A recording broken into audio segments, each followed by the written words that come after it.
ሰላም ለእናንተ ይሁን የተወደዳችሁ እንደምናችሁ እህታችሁ ህይወት ነኝ። እኔ ወንድማችሁ ግርማ ነኝ። ያለፈው ሳምንት በተከታታይ እግዚአብሔርን ስለመፍራት እያነሳን ነበረ። እግዚአብሔርን ለመፍራት ምንድነው የሚያስፈልገውን ብለን አንስተን ነበረ። ባለፈው ሳምንት የመጀመሪያ ያነሳነው እግዚአብሔርን ለመፍራት እግዚአብሔርን ማወቅ ያስፈልጋል ብለን ነበረ። እግዚአብሔርን ታዲያ እንዴት እናውቀዋለን ብለን ስናነሳ 2 ፖይንት አንስተን ነበር። አንደኛ ያነሳነው በቃሉ ነው። እግዚአብሔር መጀመሪያ ራሱን የገለጠልን ወይም እግዚአብሔርን ልናውቀው የምንችልበት መንገድ ቃሉ ነው ብለናል። ስለዚህ እግዚአብሔርን ለማወቅ በየቀኑ እግዚአብሔርን መከተል እንዳለብን እግዚአብሔርን እየተከተልነው ስንሄድ እያወቅነው እንመጣለን፣ ካወቅነው ደግሞ እንፈራለን ብለናል። ሁለተኛ ያነሳነው ፖይንት ደግሞ ቃሉን ማወቁ ጥሩ ነው፣ ማሰላሰሉ ጥሩ ነው፣ ማንበቡ ጥሩ ነው፣ ቃሉን ደግሞ መታዘዝ ዋና ነገር ነው ብለናል። እንደሚታዘዙ ልጆች ነው የሚለው ቃሉና በዛ ላይ አንስተን ነበረ። በጣም እርግጠኞች ነን እንደተባረካችሁበት፣ እንደምትባረኩም ካልሰማችሁ ዛሬ ደግሞ የምናነሳው እግዚአብሔርን የሚፈራ ሰው በረከቱ ምንድነው ብለን እናነሳለን። በተጨማሪ ደግሞ ሌላኛው እግዚአብሔርን ለማወቅ ምን ያስፈልጋል የሚል አንድ ፖይንት ጨምረን ወደ ዛሬ ሐሳባችንን እንገባለን። ዘመናችሁ የተባረከ ነው።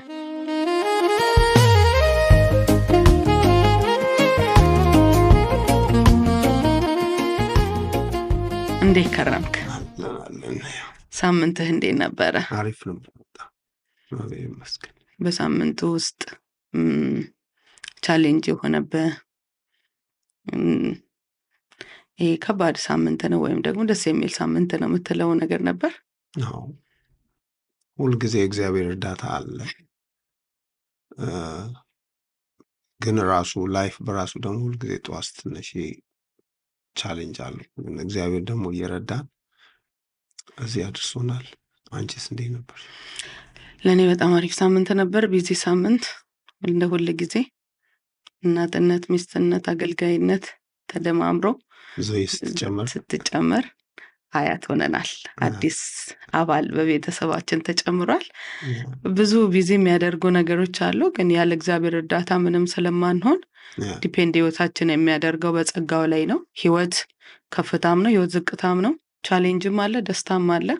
በሁሉ ሁኔታ ግን የሚያበረታ እግዚአብሔር ጸጋ ስላለን እግዚአብሔር ረድቶናል።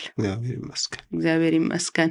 ባለፈው እንዳነሳ ነው እግዚአብሔርን ለማወቅ ብለን ያነሳናቸው 2 ነጥቦች አሉ። 3ኛው ነጥባችን የሆነው ጸሎት ነውና አንተ በግልህ ጸሎትን ስታስብ ምን ይሰማሃል? የሚገርምሽ ነገር ጌታ እንዳገኘው በጣም መዘመር በጣም ደስ ይለኛል። እግዚአብሔር ቃል ማንበብ ደስ ይለኛል። የለም መታዘዝ፣ የበደሉኝን ሰዎች ይቅር ማለት ምናምንና ግን ጸሎት ሁልጊዜ ባለንም በጣም ያሽበትን ፓርቲ ይዘሽ ትይዩ እና ስለ ጸሎት ግን አንድ ትልቅ ሴት ሊያገለግሉ መጥተው ኮንፈረንስ ላይ እሳቸው ያን ከተናገሩኝ በኋላ በቃ ህይወቴ ጸሎት በጣም በህይወቴ ላይ የምፈልገው መንፈሳዊ ነገር ላይ ለመድረስ በጣም አስፈላጊ እንደሆነ ነገር እና እሳቸው ምን አሉኝ? ልጄ ሆይ ዝም ብለህ እግዚአብሔር ቆፍር ይልሃል። አልገባኝም ቆፍር የሚለው ቃልና በኋላ ገብቶሃል የምለው ነገር አሉኝ። መቆፈሪያ ምናምን ስቆፍር ነው ዘመኔ የኖርኩት እና በኋላ አልገባኝም ስላቸው በእግዚአብሔር ጸልይ ይላል እና ጸሎት ከእግዚአብሔር ጋር ሁልጊዜ ጊዜ የምታሳልፊበት ጊዜ ነው እና በኋላ ከዛ ጊዜ በኋላ ግን በቃ በራሴ ኳይት በሚኖረኝ ጊዜ በጣም በእግዚአብሔር ፊት ደስ የሚለኝ እሱ ጊዜ ነው። በጣም ከጊዜዎች ሁሉ በላይ በጣም መወደው ጊዜ ጸሎት በጣም በጣም አስፈላጊ ነው። ዋና ነገር እንደ ክርስቲያን ስናየውን ከእግዚአብሔር ጋር ያለንን ግንኙነት ስናነሳ እሁድ ቀን የምናገኘው አምላክ አይደለም። ባለፈውም እንዳነሳን እናውቅም ዘንድ እግዚአብሔርን እንከተል ነው የሚለውና በየቀኑ የምናደርገው ነገር ነው። ላይፍ ሩቲናችን መሆን ያለበት አለመጸለይና ራቁትነት አንድ መሆን መቻል አለበት። ለአንድ ክርስቲያን ሰው ራቁቱን እንደማይወጣ ወደ ውጭ ሳይጸልይ አንድ ክርስቲያን ቀኑን መጀመር የለበትምና ብዙ አሁን የእግዚአብሔር ሰው ይጸልይልን ነው እንጂ እኔ ልጸልይ የሚባልበት ነገር የጸሎት ህይወት ትንሽ እየደከመ ከቤተ ክርስቲያን ድሮኛ ስናድግ የጾም ጸሎት ኮንፈረንስ ነበረ፣ ጾም ጸሎት ፕሮግራሞች ነበሩ፣ ብዙ የጸሎት ነገር ብዙ ነበር እና አሁን ግን በሆነ ሰውዬ አማካኝነት እየመጣን ነው። እዛ ጋራ የሚያማልድ አያስፈልገንም ብለን ራሳችን ከእግዚአብሔር ጋር ቀጥታ እንገናኛለን ብለን አምነን በክርስቶስ ሆነን ግን አሁን ደግሞ መልኩን ቀይሮ የሆነን ሰው እግዚአብሔር እንደሚሰማው እየታየ ያለበት ዘመን ነው እና ይህን ምን ትላለህ? ያ ምክንያቱም የህይወትን ወይም ከእግዚአብሔር ጋር ያለንን መልካም ጊዜ ወይም ከእሱ ጋር የሚጠፋውን ጊዜ በሌላ ሰው ምክንያት እኔ ሄጄ ከምወስድ ሌላ ሰው ከወሰደልኝ ወይ ሌላ ስለ እኔ ከተናገረ ሌላ ሰው ስለ እኔ ከጸለየ እኔ ለምን ጸልያለሁ? በቃ የተነገረኝን እየሰማው ዝም ብዬ መኖር ነው እና አንዱም እግዚአብሔርን አለማወቅ አንዱም እሱ ነው። እግዚአብሔርን ስለ መፍራት ነው እየተማርን ያለው። ከዚህ የተነሳ ሰዎች በቀላሉ በቃ ጸልይልኝ፣ አንተ ጸልይልኝ፣ አንተን ለማጸልይም በቃ አሁን አንተ ጸልይልኝ እና ሰዎች መንፈሳዊ ነገር በትክክል ህይወታችን ላይ ያልገባንም እግዚአብሔርንም አለመፍራት በቤተ ክርስቲያን ውስጥም የበዛው ምክንያት በዚህ ምክንያት ነው። አንዱ እግዚአብሔር የሚታወቅበት መንገድ በጸሎት ነው። እግዚአብሔርን መፍራትና ጸሎት ልንነጥለው የምንችለው ነገር አይደለም። ብዙ አሁን ተንበርክኮ ራሱ የሚጸለይበት ጊዜ እየጠፋ ነው። እናንተም በጌታ ስትሆኑ የእናንተ ቲሞች እንደዚህ በእኛ ጊዜ መጣ ይመስለኛል በየሄዱ መጸለይ። አዎ እና ቸርች ውስጥ እየተራመዱ መጸለይ እዚህ ይለኛል። እኔ ጌታን በተቀበልኩ አካባቢ ነው ትምህርቱ።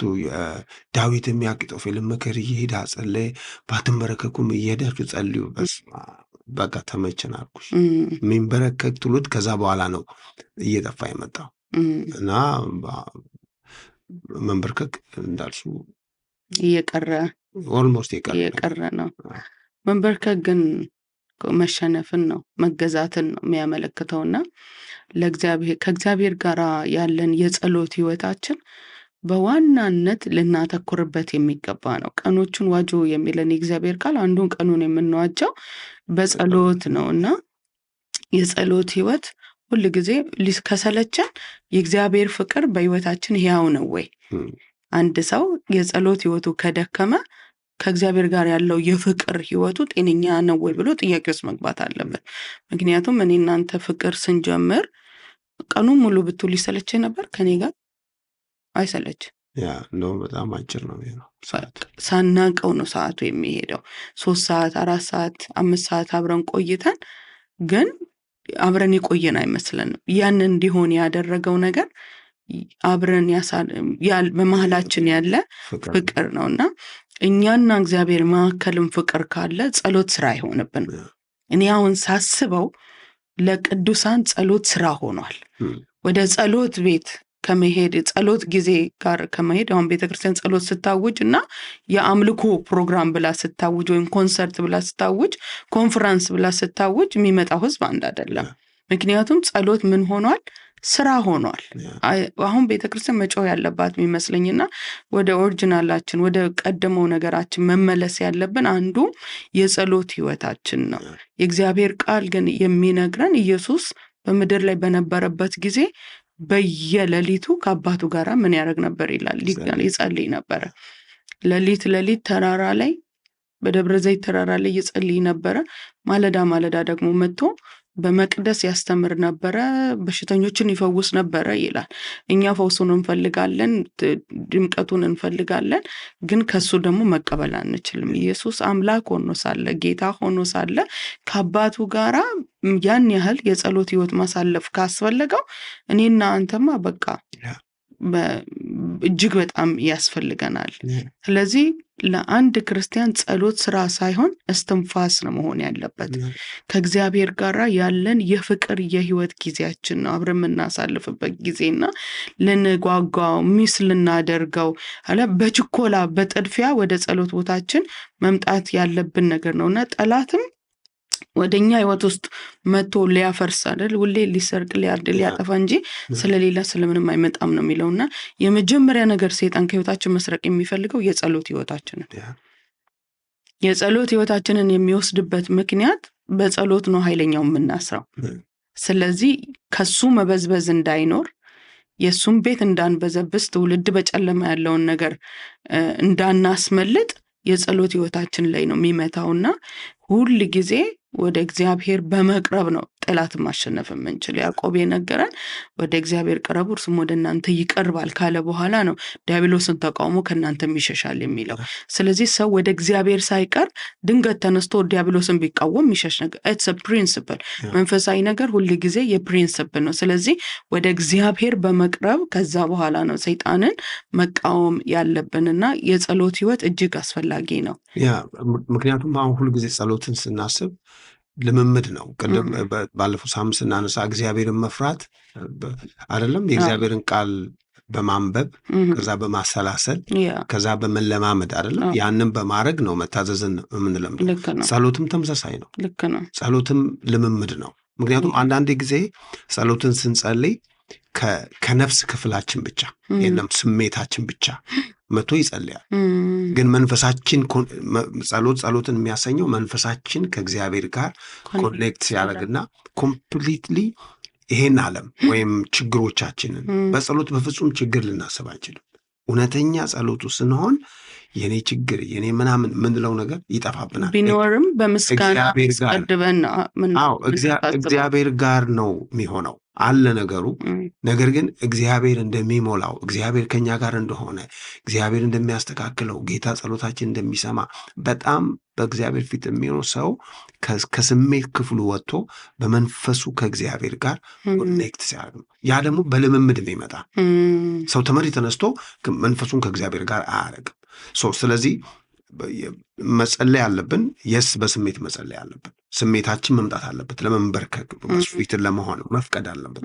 ከዛ ግን ስንለማመድ ግን ስንመጣ የጸሎት ጣዕሙን የምናውቀው በጣም ውስጥ ጣፋጯ የምናውቀው በመንፈሳችን ነው። ያንን ህልውና ያን እግዚአብሔር መገኘት ጸሎት ማለት በእግዚአብሔር መገኘት ውስጥ መሆን አይደለም። ስለዚህ ያ ከሆነ ያንን ሰው ከቀመሰ እንዴት አድርጎ ነው ከዛ ነገሮች ሊሸሽ የሚችለው? አይችልም። መቅመስ አለበት።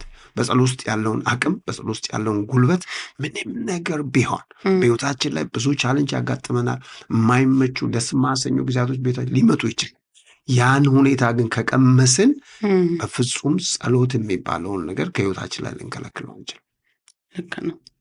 ስለዚህ እኔ የምለው ልምምዶቻችንም ናቸው ብያለሁ። አሁን ጸልይ ይባላል፣ ሰው ይጸልያል። ሲጸልይ ግን የጸለየው ሪል በሆነ መንፈሱ ላይ ኮኔክት አድርጎ ከእግዚአብሔር ጋር አይደል። ለዚህ ነው አንዳንድ ጊዜ አይተሽ እንደሆነ ጸለየን በጣም ተባርከ ምናምን ከዛ ወዲያው ምንቀልደው አጋጥሞሽ አያውቅም?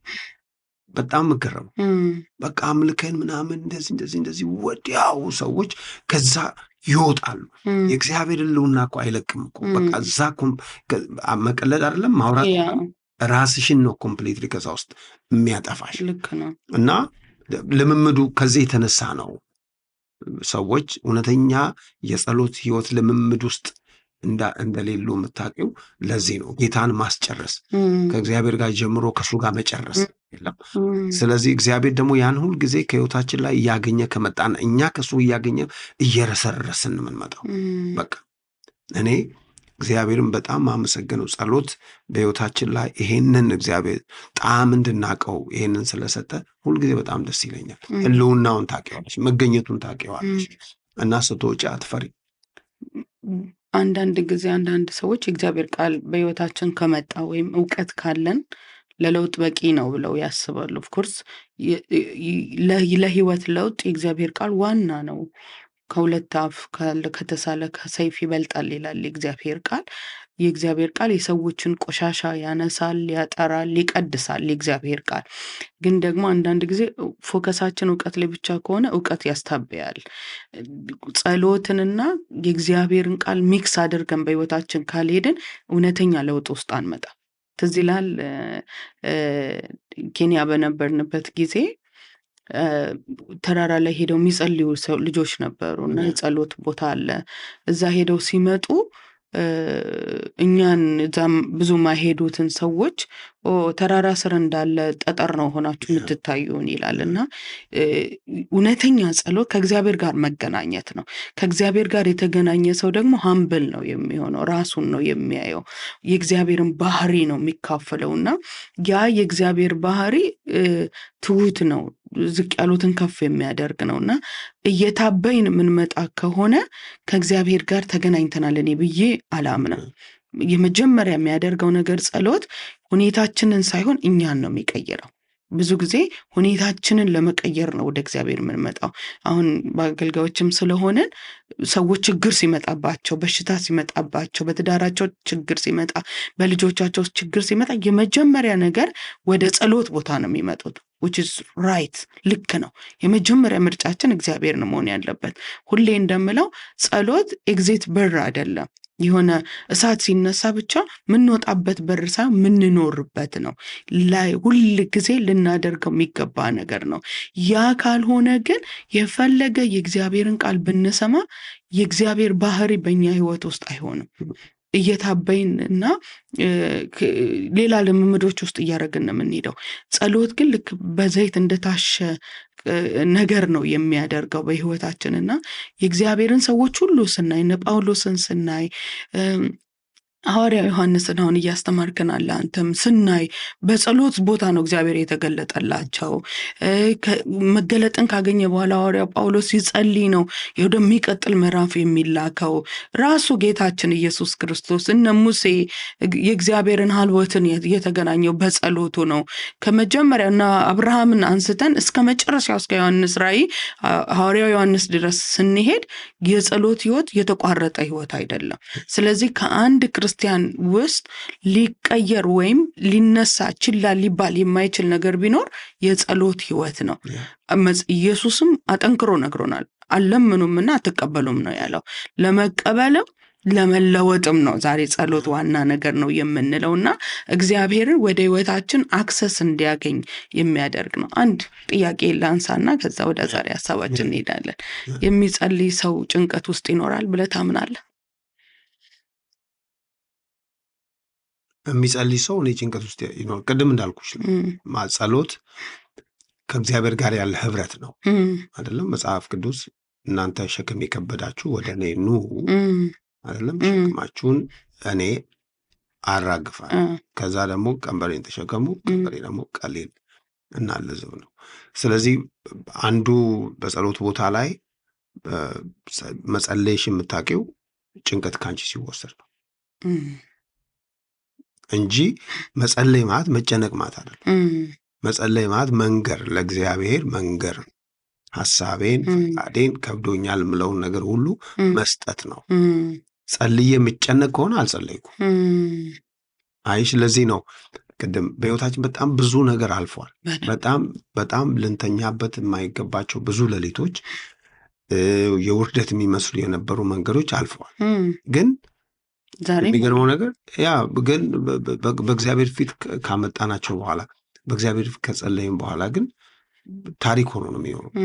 ኃይሉ በእኛ ላይ ሳለ ቁጭ ብለን ብንጨነቅ እንደምናመጣው። ለዚህ እኮ ነው መጸለይ መጨነቅ አይደለም። መጸለይ ግን በእግዚአብሔር ፊት ሸክምን ሰጥቶ እንደሚነሳ ቀሎት እንደሚነሳ ሰው ነገሩ አለ፣ ግን ኦልሬዲ እግዚአብሔር ወስዶታል፣ እግዚአብሔር ተቀብሎታል እጃችን ላይ እና እኔ እንደዛ ብዬ ነው እጄ ላይ የከበደኝ ነገር አንድ ሰው መጥቶ ከወሰደ ለምንድን ነው የሚጨነቀው? አንድ ሰውዬ ሲናገር ምን ብሎ ተናገረ? ምሳሌ አንድ ትልቅ አሮጊት ሴት አገዳ ልክ ወደ አምሬ ሲመጣ ነው ያልከው። እንደዛ ነው። እና አገዳ ተሸክመው ይሄዳሉ በጀርባቸው እና አገዳ ለማታውቁ ሰዎች ሸክም ተሸክመው ይሄዳሉ ለእሳት የሚሆን እና ተሸክመው ሲሄዱ ሰውየው መኪና አለው። በኋላ ላግዛቸው የሚል ሴት አሉ እና በቃ ማዘር የት ነው የሚሄዱት? ወደ ቤቴ ነው። በቃ ኑ መኪና ልጫኖት እና ሸክሙን የሚያስቀምጡ እርሶ የሚወጡና ከዛ ላድርሶት ብሎ በፒካፕ ጭኖ ምናምን ሲሄድ እየሄደ መሀል ላይ በመስታወት ሲያይ ሴትዮዋ ከኋላ ቁጭ ብለው ሸክሙንም ተሸክመዋል። ማዘር ምን ሆነዋል? እኔ እኮ አቆመና እኔ እኮ እንዲያርፉ እርሶም አርፈው ሸክሙንም እንዲጥሉት ነው እንጂ እኔ ራይ እንትን ሰጥቼ መኪና ለማገዝም ሰጥቼዎት ከእንደገና ደግሞ ሸክምን የሚሸከሙ ከሆነ ፈጠንን እንጂ ፍጥነት ነው እየጨመር ነው እንጂ ሸክም ውስጥ ይላል፣ ጭንቀት ውስጥ ይላል። ስለዚህ ሸክም ሁል ጊዜ በጸሎት የጸለየ ሰው ይጨነቃል ብዬ አላምንም። በትክክል የጸለየ ሰው ግን ደግሞ ጸለየን ደግሞ የሚያስጨንቀን ነገር ሊኖር ይችላል። ያ ማለት ግን ያን ነገር በሕይወታችን ላይ ስፍራ አግኝቶ በእግዚአብሔር ፊት እንዳንጸልይ እንዳናመልክ ስትጨነቂ እኮ ማምለክ፣ መጸለይ፣ መደሰት፣ ሰላም ማግኘት፣ ምግብ፣ እንቅልፍ ማጣት እነዚህ ነገሮች ሁሉ ከጭንቀት የተነሳ የሚመጡ ናቸው። ስለዚህ ሁልጊዜ አጠገባችን አንቺ ያለሽ፣ ልጆች ያሉ፣ ህዝብ አለን፣ የምናገለግል ሰው አለ፣ ጎረቤት አለ ምናምን ሰው ይህን ሁሉ ስታስቢ በእግዚአብሔር ፊት ለዚህ ሁሉ ነው ምሳሌ የምትሆኘው። ሰው እግዚአብሔር ፊት ይህን ሁሉ አራግፌ ስነሳ እኔ ሸክሜን ሁሉ ጥዬ ነው የምነሳው። ስለዚህ የሚጸልይ ሰው አይጨነቅም። እኔ ይጨነቃል ብዬ አላምንም። አዎ የእግዚአብሔር ቃልም የነገረን እውነት ይሄ ነው። የሚያስጨንቃችሁን ሁሉ በእርሱ ላይ ጣሉ ነው ያለን። ኦፍኮርስ የሚያስጨንቅ ነገር አለ። ወደ ጸሎት ስንሄድ ልንጥል ነው የምንሄደው። ችግሩ እኛ ወዲያውኑ እንጸልይና ተመልሰን ልክ እንደ ሴትየዋ ሸክማችንን ይዘን ነው የምንሄደው። ኦልሬዲ ከጌታ ጋር ሆነን አሳስበን ነው። በዚህ ሰሞን ነግሬሃለሁ ባለፈው ጌታ ያለኝን እና አንድ ነገር ሀፕን አድርጎ በዛ ነገር በጣም አዝኜ እየጸለይኩኝ ጌታ ያለኝ ይሄን እንዴ ከምስጋና ጋር አስታውቁ እንጂ በአንዳች አትጨነቁ ነው። ስለዚህ ኢቭን የሚያስጨንቀንን ነገር እንኳን ስንመጣ እንኳን ከምስጋና ጋር ነው የምናስታውቀው። የተፈቀደልን በአንዳች እንድንጨነቅ አይደለም። የሚያስጨንቅ ነገር ግን አይመጣም ማለት አይደለም።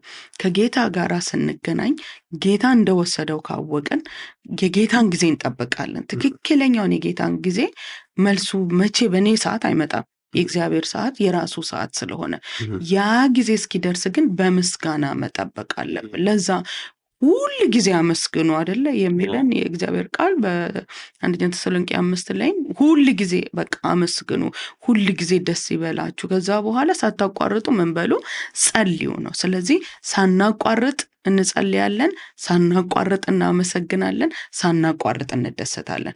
3 አታቋርጡ ነው የተነገረን።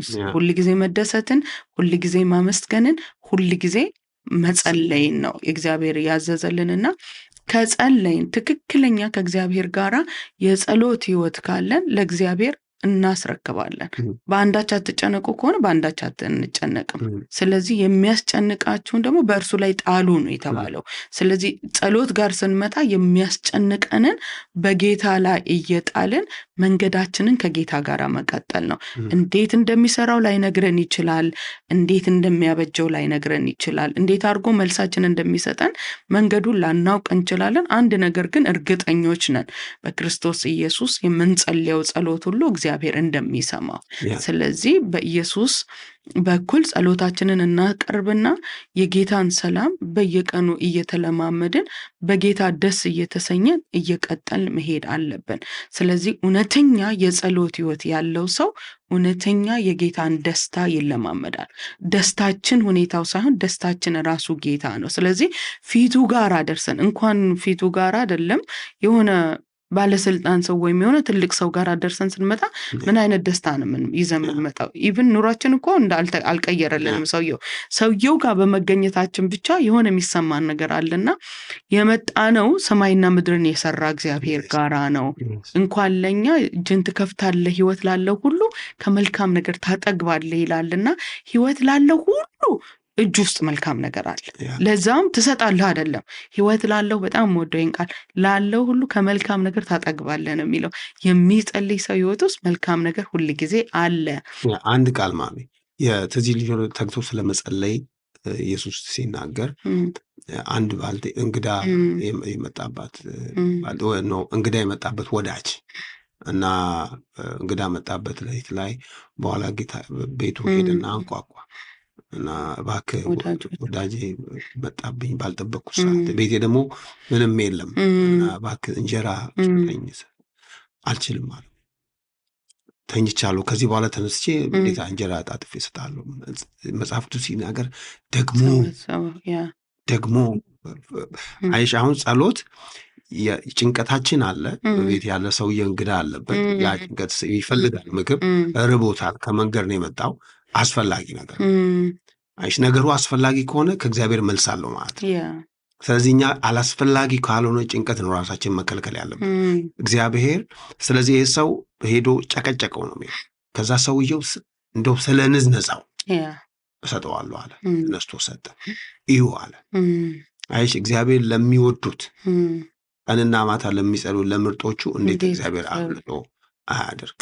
ስለዚህ ሁልጊዜ እግዚአብሔር ፊት የመጣ ነው ያስጨነቀን ጭንቀት እኛ ጋር ነው ጭንቀት የሚሆነው። አለ መፍትሄ። ሰውየው ጓደኛው ጋር መፍትሄ እንዳለ አውቋል። መፍትሄ እዛ እንዳለ ካወቅን ኦልሬዲ መልሱ ተመልሷል። ጸሎት ስንመጣ ሁልጊዜ ታምናላችሁ ወይ እግዚአብሔር እዛ እንዳለው ነው? ዝም ብሎ በቃ እስቲ እንትና ጋም ልሞክር አይደለም። እግዚአብሔር ጋር መልስ አለ። እግዚአብሔር ጋር መፍትሄ አለ። እግዚአብሔር ጋር የጸሎታችንን መልስ ስለ ኑሯችን፣ ስለ ህይወታችን፣ ስለ ልጆቻችን፣ ስለ ስራችን፣ ስለ የትኛውም ስለምናስባቸው ነገሮች ሁሉ እግዚአብሔር ጋር መልስ አለ። እግዚአብሔር መለሰለት ነው የሚለው። ስለዚህ ሁልጊዜ ጸሎትን ስናስብ ይሄንን አስበን ብንተጋ ብዙ ነገር በህይወታችን እግዚአብሔርን መፍራት በህይወታችን እየተለማመድን በህይወታችን ላይ እንመጣለን። ወይናችን እግዚአብሔርን ስለመፍራት ልክ ነው። ሐዋርያት ሥራ ምዕራፍ 10 ላይ የምናነሳው ትልቅ የጸሎት ሰው አሕዛብ የሆነ እግዚአብሔርን ማወቅ የሚመስል ሰው ቆርኔሌዎስ ነው አይደለ? መጽሐፍ ሲናገር እግዚአብሔርን የሚፈራ ሰው ነው። መታወቂያው በጣም ደስ ይላል። በጣም ወዳ ማይ ነው ብዙ ጊዜ ትለዋለህና ያ ሰው የጸሎት ሰው ነው ብሎ ሲገልጠው የሚናገረው እግዚአብሔር የሚያየን በተወለድንበት ትራይብ አይደለም፣ ወይም በመጣንበት ሀገር አይደለም፣ ባደግንበት ቤት ሳይሆን በእርሱ ጋር ባለን ቀጥተኛ የሆነ ግንኙነት ነው። ይሄ ሰው በሰፈሩ ምናልባት የተናቀ ሰው ነው። አሕዛብ ተብሎ አምላክ የለውም ተብሎ የተሰየመ ሰው ነው። ለዛ ነው ራእይም ራሱ ላይ ለጴጥሮስ ሲነግረው እኔ ከተወለድኩ ጀምሮ የረከሰ ነገር አልበላውም ያለው። ያንን ከሰማይ ሲወርድ የነበረው ነገር ስለ ቆርኔሌዎስ ሊያወራው ነው መንፈስ ቅዱስ ያንን ያሳየ የነበረውና እግዚአብሔርን ስለ መፍራት ስናነሳ ይህን ሰው ላለማንሳት አንችልም። በጣም ወደው ያሉን መጽሐፍ ቅዱስ ቆርኔሌዎስ እግዚአብሔርን የሚፈራ ጻድቅ በጣም እና የተመሰከረለት ደግሞ እግዚአብሔር ሁልጊዜ ችላ አይልም። በፊቱ ለምናደርጋቸው መንፈሳዊ ፍላጎቶች እግዚአብሔርን ያማከሉ እግዚአብሔር ያለበት ከዛ የተኖረበት እግዚአብሔርን ፈልጎ ይሄ ሰው እንደ አይሁዶች አይደለም። የአይሁድ የሚያመልከውን እግዚአብሔርን ነው ሰምቶ በዛ በሰማው ለዛ የሚገባ ኑሮ ለዛ የሚገባ ህይወት የሚኖር የነበረ ሰው ነው እና በጣም ወደው ጻድቅ፣ ትጉ፣ እግዚአብሔርን የሚፈራ በጸሎት ከነ ቤተሰቦቹ ደግሞ አብሮ አንድ ላይ የሚጸልይ ሰው ነበረ። በጣም ሁልጊዜ በተለያየ ርዕስ ባነሳው ብሰብከው ወይም ባስተምር ሁልጊዜ ቆርኔሌዎስን በደንብ አድርጌ ነው ማነሳው። ስለዚህ የቆርኔሌዎስ እግዚአብሔርን መፍራት ከእግዚአብሔር ጋር ካለው ከጸሎት ህይወቱ የመጣ ነው ማለት እንችላለን። እግዚአብሔርን ማለት በትክክለኛው መንገድ አላወቀውም፣ ክርስቶስን አላወቀውም። ክርስቶስን እንዲያውቅ ኢቨን እንኳን ያደረገ ምናልባት ሌላ ጊዜ እንመጣበታለን በዚህኛው ሀሳብ ላይ። ግን የጸሎት ህይወቱ እግዚአብሔር ጋር ጸሎት ተሰምቶልሃል የተባለ ሰው ነው። ጸሎት የተሰማለት ሰው ግን ደግሞ አመፀኛ አይልም።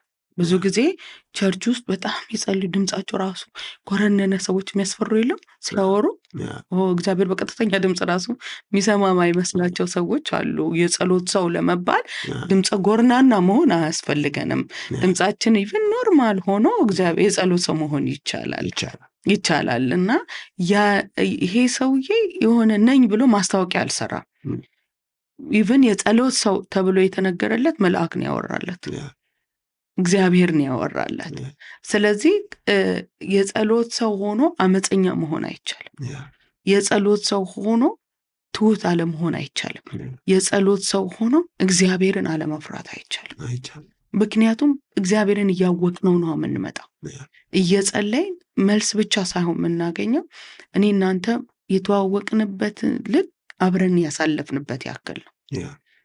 የዛሬ 29 ዓመት ነው እኔ እናንተ ጓደኝነት የጀመርንበት ጊዜ አይደለም። የዛሬ 29 ዓመት የነበረ እውቀት ለእኔ አሁን የለህም። ምናልባት ከራስ በላይ ነው ያውቃለሁ። ሜቢ አንተ ምንም ሳትናገር እንግባባለን። አሁን ቃል አያስፈልገንም። ምን እንደምትወድ ምን እንደምትጠላ ምን ደስ እያሰኘህ እንዳለ የምንተዋወቅበት ደረጃ ላይ ያደረሰን አብረን መኖራችን ነው፣ አብረን ጊዜ ማሳለፋችን ነው። እና ልክ እንደዛ እግዚአብሔርን ለማወቅ ሌላኛው መንገድ ዛሬ የምናነሳው ይሄን ነው፣ ጸሎት ነው። ከእግዚአብሔር ጋር በቆየን ቁጥር ከእግዚአብሔር ጋር በጸሎት ጊዜ እያሳለፈን በመጣን ቁጥር እግዚአብሔርን እያወቅነው እንመጣለን። እግዚአብሔርን እያወቅነው ስንመጣ የጸሎት ሰው የሚያሰኘን 6 ሰዓት መጸለያችን ሳይሆን እግዚአብሔርን መፍራት በእኛ ውስጥ መገኘታችን ነው። እና እግዚአብሔርን የሚፈራ ሰው ምን ያደርጋል? ይጸልያል ነው ዛሬ እያልን ያለ ነው። እኔ ከኔ ጋር እያገለገልን እያለ አንድ ጊዜ ስለ ጸሎት ኑና እንጸልይላችሁ ተባለ። እኔና አንድ አገልጋይ እና እንጸልይ ሲባል እሱ በጣም ከኔ ይልቅ የጸሎት ሰው ነው። በጣም ይጸልይ ማት ይጸልያ ስልሽ ላይክ ተንበርክኮ 6 ሰዓት 7 ሰዓት ይቆያል እና መንበርከክ ያለው እኔ ደግሞ መንበርከኪያም የለኝም። በቃ እመጣለሁ፣ ጸልያለሁ፣ እግዚአብሔር ተናግሬ ምናምን እወጣለሁ። እኔ ደግሞ ማስተማር ሰዎችን መጎብኘት ምናምን ደስ ይለኛል። እና ግን በጣም የጸሎት ሰው ስለሆነ በራሴን ሁሌ ነው የምወቅሰው። በቃ በጣም ቤቱ ብትሄጂ በቃ እየጸለይ ነው። እና በኋላ ግን አንድ ቀን እግዚአብሔር ፊት ነቢያት ሊጸልዩልን፣ በዛ ጊዜ እንደውም እንዳሁኑ ነቢያት አይደሉም፣ ያኔ በጣም ጄኒን ናቸው፣ ሊጸልዩልን ጠሩ ማለት ነው። ከዛ ሲጸልዩልን መጀመሪያ ለእሱ ነው መጸለይ የጀመሩት። እና ሲጸልዩ እግዚአብሔር ሲናገር ልጄ ሆይ ጸልይ ይልሃል፣ ተንበርክከ ጸልይ፣ አትዞር ተንበርክከ አለችው። አለቅልኝ። እኔ እሱ ተንበርክኮ የሚዞር ከሆነ በእግሬ የምዞረው ምን አባቴ ልባል ነው? ጌታ ማልቀስ ጀመርኩ። በቃ ጌታ ሆይ ኧረ ይቅር በለኝ ጌታ ምናምን ብዬ በጣም በእግዚአብሔር ማልቀስ ጀመርኩ። ከዛ ልጄ ሆይ ተንበርክክ ከኔ ጋር ሁን ይልሃል እግዚአብሔር፣ ከኔ ጋር በቃ በጣም በእግዚአብሔር ፊት እግዚአብሔር ሕይወቴን አሳልፈ አትበለኝ። አልፈልግም እንደዚህ በአደባባይ እንዲልኝ የለም። እና ግን በቃ እግዚአብሔር ተናገረው፣ ጸልይ፣ እኔ ከጸለይክ በሕይወት ላይ አሳያለሁ፣ ተአምራት አደርጋለሁ፣ ድንቅ አደርጋለሁ፣ እንዲህ አደርጋለሁ፣ ግን አንተ ተንበርክከህ ትዞራለህ አለች። እና መጸለይ ማመን መንበርከክ ማለት አይደለም። 3-4 ሰዓት መቆየት አይደለም። ቅድማችን እንዳልሽው አይደለም። ከእግዚአብሔር ጋር ኮኔክት ማድረግ ልሳን የተናገረ ነው፣ በልሳን እየጮኸ ነው፣ ግን እየጸለየ አይደለም። ሀሳቡ ሌላ ቦታ። ስለዚህ በነፍሳችን በሙሉ ኃይላችን በሙሉ ልባችን በሙሉ ማንነታችን ከእግዚአብሔር ጋር መሆን። አንዳንዴ ራሳችንም እኔ ራሴን አገኘዋለሁ ተንበርክኬ ወይ ስለ ልጆች እያሰብኩ ነው ወይ ስለ አገልግሎት እያሰብኩ ነው፣ ወር የሆነ ዲስትራክት ሆኜ ራሴን አገኘዋለሁ። ማለት ብዙ ከእውነታም አንወጣም ሰዎች ስለሆን እና ልክ ያ ዲስትራክሽን ሲመጣ እንደምንም ብለን ወደ መንፈሱ ተመልሰን ወደ ጸሎት መተን ከእግዚአብሔር ጋር ያለንን ጥሩ የፍቅር ጊዜን ማናተኩርበት ከሆነ ያ የጸሎት ጊዜ እየባከነ ይመጣል። ተንበርክከናል፣ ግን በሀሳባችን ሌላ ቦታ እየሄድን ነው ማለት ነው። እግዚአብሔር ይርዳን። እንግዲህ የጸሎት ህይወት ዋና ነገር ነውና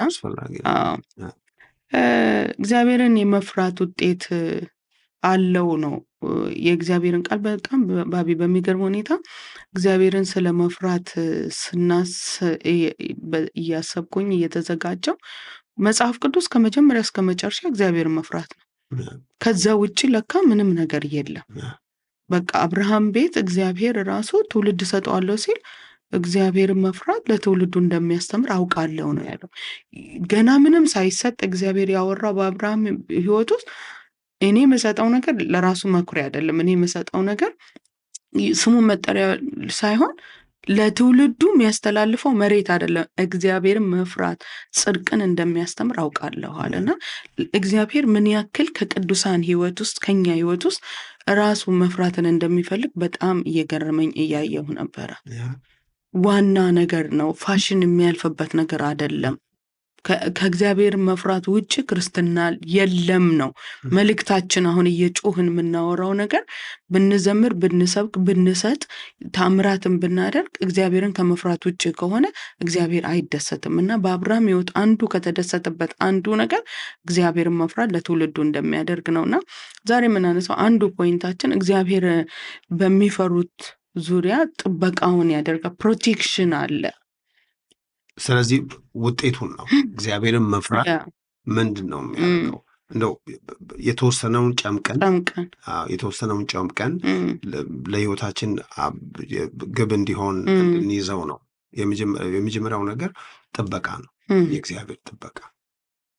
እግዚአብሔርን መፍራት ሁል ጊዜ የእግዚአብሔር ጥበቃ በዙሪያችን ይሆናል። የእግዚአብሔር ጥበቃ በቤታችን ይሆናል። የእግዚአብሔር ጥበቃ በልጆቻችን ዙሪያ፣ የእግዚአብሔር ጥበቃ የእኛ በሚባለው በየትኛውም ነገር። ምክንያቱም እግዚአብሔርን መፍራት ማለት ኮምፕሊትሊ ከዓለም ጋር መጣላት ነው።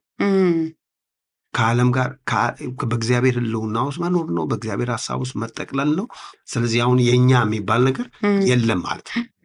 የኔ ምለው ልጅ ለኔ ምለው ኑሮ ለኔ ምለው የለኝም። እንደማናቸውም ሰዎች ሰው ስለሆን እንወጣለን፣ እንገባለን፣ እንሰራለን። ግን ለእግዚአብሔር ዓላማ በእግዚአብሔር ፈቃድ ውስጥ የተጠቀለለ ህይወት ነው ያለው። ስለዚህ እግዚአብሔር በዛ ውስጥ ሆነን ጌታን ስንከተል፣ በዛ ውስጥ ሆነን ጌታ ስንሰራ፣ በዛ ውስጥ ሆነን ትዳራችንን ስንይዝ፣ በዛ ውስጥ ሆነን ስንመላለስ ሁልጊዜ የእግዚአብሔር ጥበቃ አለ። እግዚአብሔር የሚያደርገውም እኛ ከማናየው ነገር እኛ መጠበቁ ነው።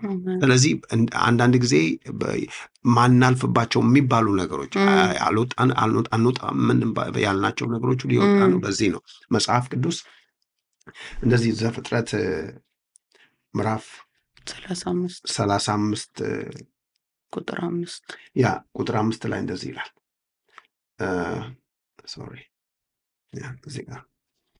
እንደዚህ ይላል ቁጥር 5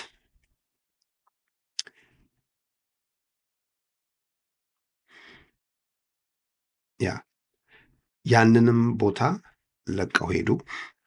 እግዚአብሔርም በዙሪያቸው በነበሩ ከተሞች ሁሉ ላይ ፍርሃትና ድንጋጤን ስለለቀቀባቸው ያሳደዳቸው አልነበረም ይላል። አብርሃም እግዚአብሔርን ሰምቶ ያንን ስፍራ ለቆ ሄደ። በዙሪያ የነበሩት ከተሞች ሁሉ ላይ ፍርሃትና ድንጋጤ ስለወደቀባቸው የሚያሳድዳቸው አልነበረም ይላል። ያኛው ትርጉም ሲናገር ያዕቆብ ነው። ልጆቹን ዲናን ካስነወሯት በኋላ ሰይፍ ይዘው ገብተው ሌዊና ስምዖን ከዛን ጥቂት ሆነን እያለ ልታስገድሉኝ ነው፣ ልታስጨርሱኝ ነው፣ ይህን እንዴት አረጋችሁ ብሎ ነው ያለውና ልክ የእግዚአብሔርን ውሳኔ ነው የወሰኑት ሌዊና ስምዖን። ስለዚህ እግዚአብሔር እስከዛ ጊዜ ድረስ ለያዕቆብ አልተገለጠለትም ነበረ። ልክ ያንን ሲያደርጉ እግዚአብሔር ረካ፣ እግዚአብሔር ደስ ተሰኘ። አልቀላቀልም ብለው ሲሉ ሁለቱ ወንድማማቾችና ልክ መጽሐፍ ሲናገር እዛኛው ትርጉም ላይ ፍርሃተ እግዚአብሔር ነው የሚለው። በዙሪያቸው ስለነበረ ይከተሏቸው ዘንድ አልደፈሩም ይላል። በጣም የሚገርም አንዱ የእግዚአብሔር ሀሳብ ይሄ ነው በሕይወታችን ላይ። ምክንያቱም አሁን ያዕቆብ በልጆቹ ፊት ያለችው በቃ ልታስጠቁኝ ነው፣ ልታስመቱኝ ነው፣ እንዲህ ልታደርጉኝ ነው፣ እንደዛ ልታደርጉኝ ነው። ግን እግዚአብሔር መጥቶ ኦኬ ተነሳና ሂድ፣ ጥቂት ነኝ ብሎ አይደል? እሱ ይልቅ የሚበዙ ናቸው ዙሪያው ያሉቱ። በጣም በሁሉም ነገር በጦር በዩ በልምድ በዩ በሀገር ገና እሱ ወደ ሀገሩ አልደረስም፣ መንገደኛ የሆነ ሰው ነው። ግን አንዳች ነገር እንዳያደርግበት ከእግዚአብሔር ዘንድ ድንጋጤ ወድቆባቸው ስለነበር እነሱን እንዲያሳድዱ አልተከተሏቸው። አንዱ የእግዚአብሔር ነገር ይሄ ነው። እግዚአብሔርም መፍራታችን እግዚአብሔር በሕልውና ውስጥ ኖሮ ለእሱ ክብር መኖር የእግዚአብሔር ጥበቃ በልጆቻችን ላይ በሕይወታችን ላይ ይሆናል። ይህ በጣም አስደናቂ ነገር ነው። ፕሮቴክሽን ሁልጊዜ ከእግዚአብሔር የሚመጣ ነገር ነው። በእውቀታችን ማናገኘው ማለት ሰው በእውቀቱ ምናልባት ግንብ አጥር ሊሰራ ይችል ይሆናል። በገንዘቡ ሴኪሪቲ ካሜራዎች ሊያደርግ ይችላል። የሰይጣንን ግን በዛ መከላከል አይችልም። የክፋትን አሰራር በዛ መከልከል አይችልም። አንዳንድ አደጋዎች ከኛ ውጪ ናቸው፣ ልንቆጣጠራቸው ማንችል ነው። ሰይጣንም እግዚአብሔርን ለኢዮብ ያለው ይሄንን ነው። እግዚአብሔር የገሰጸ ከየት መጣ ስል ምድርን ዞሬ መጣ። ታዲያ ባሪያዬን ኢዮብን አየው ወይ ጻድቁን ኢዮብን አየው ወይ ብሎ እግዚአብሔር ሲጠይቀው አንተ ምን ሰርተህለታል አለ። ቅጥር ሰርተህለታል አለ። እና ያ የእግዚአብሔር ቅጥር ፕሮቴክሽን ነው። እና ያንን ፕሮቴክሽን ዝም ብሎ አይመጣም። ሰው እግዚአብሔርን እየደፈረ እግዚአብሔር ቅጥርን አይሰራለትም። ሰው እግዚአብሔርን እየናቀ ሲመጣ፣ እግዚአብሔርን እየደፈረ ሲመጣ ከፕሮቴክሽን እየወጣ ነው የሚመጣው፣ ከቅጥር እየወጣ ነው የሚመጣው፣ ከእግዚአብሔር ጥበቃ ውስጥ እየወጣ ነው የሚመጣው። እና እግዚአብሔርን ሰው ልክ ሲፈራ የእግዚአብሔር ፍርሃት ነው በዙሪያችን የሚሆነው። በዙሪያችን ያለ ይታያል ማለት ነው። ልክ እንደ አጥሩ እንዲህ ሊያዝ ሊዳሰስ እንደሚችል መከተል እየፈለጉ ሰይጣን እኮ ዞር ያለው የፈለግኩትን አድርግ ያለው ኢዮብን ልነካ ያልቻልኩት አንተ ቅጥር ሰርተህለትናል። ቅጥሩን አይቶታል። ሜቢ ኢዮብ አላየም። እኛ ላናይ እንችላለን እንጂ የእግዚአብሔር ፕሮቴክሽን ከኛ ጋር አለ። ምክንያቱም በእግዚአብሔር ፊት ሁልጊዜ ይሄ ነው በጥንካሬ ወይም በቦልድነስ እንድንወጣ በእግዚአብሔር ፊት እንድንመላለስ የሚገርም ነው። እግዚአብሔር ቃል ብዙ ስለዚህ የሚናገረው አለ። ጊዜያችንን ላለመውሰድ ዘጸአት 23 27ንም ብናነብ ስለ እግዚአብሔር ቅጥር ይናገራል። ሁለተኛው በጣም የተባረኩት እግዚአብሔር ለሚፈሩት እድሜን ያረዝማል። ምሳሌ 10:27 ላይ እንደዚህ ይላል። በጣም ነው ዛሬ ስባረክበት ከዋልኩት አንዱ ቃል ይሄ ነው። እግዚአብሔርን መፍራት እድሜን ያረዝማል፣ የክፎች እድሜ ግን በአጭር ይቀጫል ይላል። ዋው አይገርምም? እግዚአብሔርን መፍራት ምንን ያረዝማል? እድሜን ያረዝማል። የክፎች እድሜ ግን በምን ይቀጫል? በአጭር ይቀጫል ነው የሚለው። ስለዚህ እግዚአብሔርን እየፈራ ነው በመጣን ቁጥር የእድሜ ርዝመት ነው የሚሆነው። እድሜያችንን የሚያለመልም ነው። እግዚአብሔርን አይ ቲንክ የድሮ ክርስትና እየተባለኛም እንደዛ እያወራን ካልመጣን ዞር ብለን ስናይ እኛውን ደርሰንባቸዋል አይደል? ትንንሽ ሆነን እንደዛ የምናያቸው የነበሩ አገልጋዮች፣ ትልልቅ የነበሩ የዛን ሽበት ያደረጉ የነበራቸው እግዚአብሔርን በመፍራት የኖሩ ሰዎች እኛ አድገን አሁን እኩያሞች ኦልሞስት ሆነናል። እግዚአብሔር ቤት ውስጥ መዝሙር የሚናገረው በእግዚአብሔር ቤት ተተክለዋልና እንደ ዘንባባ ያፈራሉ ይላልና እየለመለመ እንዲሄዱ እድሜያቸው እንደ በስተርጅናቸው ሁሉ ያፈራሉ ይላል የእግዚአብሔር ቃልና እግዚአብሔርን መፍራት እድሜን ያረዝማል። እድሜን ያረዝማል። መዝሙር 34 ላይም ዳዊት የሚለው ልጆቼ ሆይ ኑ እግዚአብሔርን መፍራት ላስተምራችሁ ይልና መልካሙን ዘመን ማየት የሚፈልግ ማለት ነው። እድሜ እንዲቀጥልለት የሚፈልግ ሰው ማን ነው? ከፊት ያለውን ነገር መመልከት የሚፈልግ ማን ነው ይልና ግን መቀጠያው እግዚአብሔርን መፍራት ነው። ኑና ላስተምራችሁ ይላል። ስለዚህ ሰው እግዚአብሔርን እየፈራ በመጣ ቁጥር እየለመለመ ነው የሚመጣው፣ ሻይን እያደረገ ነው የሚመጣው። ኮንፌስ በማድረግ አምናለሁ፣ ጥሩ ነው ኮንፌስ ማድረግ። ግን አምገነ ሻይን ወይም ሻይን አረጋለሁ እለመልማለሁ ብለን መፎከር አይደለም።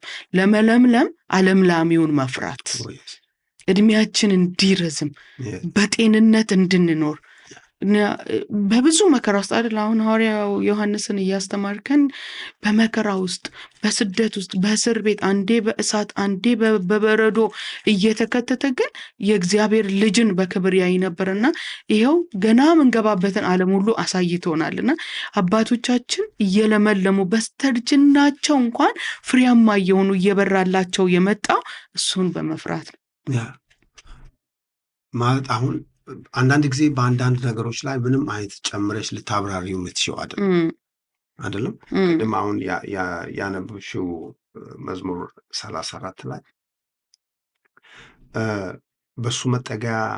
እሱን መጠጊያ የሚያደርግ ብሩህ ነው። እናንተ ቅዱሳን እግዚአብሔርን ፍሩት፣ እርሱን የሚፈሩ አንዳች አያጡም። አንበሶች ሊያጡ ሊራቡ ይችላሉ፣ እግዚአብሔርን የሚሹ ግን ከመልካም ነገር አይጎሉም። 34 11 13 እስከ 13 ከ11 ጀምሮ ልጆቼ ሆይ ኑ ስሙኝ፣ እግዚአብሔርን መፍራት አስተምራችኋለሁ። ሕይወትን የሚወድ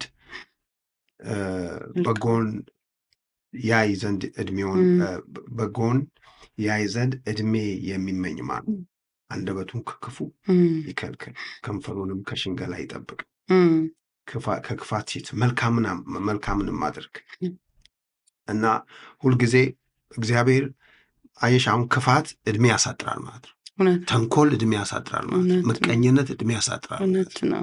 ስለዚህ እግዚአብሔርን መፍራት በተቃራኒው እድሜ የሚያረዝመው ምንም አይነት ከሰዎች ጋር በዚህ ምድር ያለ ክፋት ህይወታችን ሳይኖር ከእግዚአብሔር ጋር ብቻ የሚኖር ህይወት ስለሚኖረን እድሜያችን ጨጓራሽ አይቃጠል፣ ፊትሽ አይጨማደድ፣ ምን አይል፣ ሁልጊዜ እንደለመለምሽ መጽሐፍ እንደ እድሜ እንዲሁም ጉልበት ይሆናል የሚል።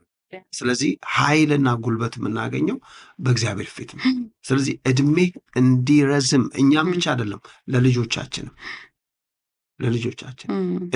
ፕላን ይዘን እቅድ ይዘን ከመሞት እግዚአብሔር ፊት የምንሰራው ረጅም አለን ብለን ተናግረን እንዲያረጋለሁ እንደዛ አረጋለሁ እንዲያረጋለሁ ብለን ተናግረን በአጭርም መቅጨት ሊኖር ይችላል። እግዚአብሔርን በማይፈራ ሰው ህይወት ላይ እንደዛ ነው የሚሆነው። ዘመኑ አጭር ነው፣ እንደ ጥላ ነው፣ ያልፋል፣ እንደ ጤዛ ነው፣ ይረግፋል። ግን እግዚአብሔርን የሚፈራ ሰው ነው በህይወቱ ላይ እድሜውም ጤነኛ ሆኖ የእግዚአብሔርን ማቀደም። አሁን ያነሳሽ ስለ እግዚአብሔር ሰዎች እኛ ስለምናውቃቸው በምድራችን ስላሉ በጣም ትልልቅ ሰዎች እስቲል እያገለገሉ ነው እና ባለፈው አንድ ጊዜ ስናወራ ነበር። ጌታን ማገልገል ያለብን አሁን ለእኛ እንደ ምልክት አሉልን።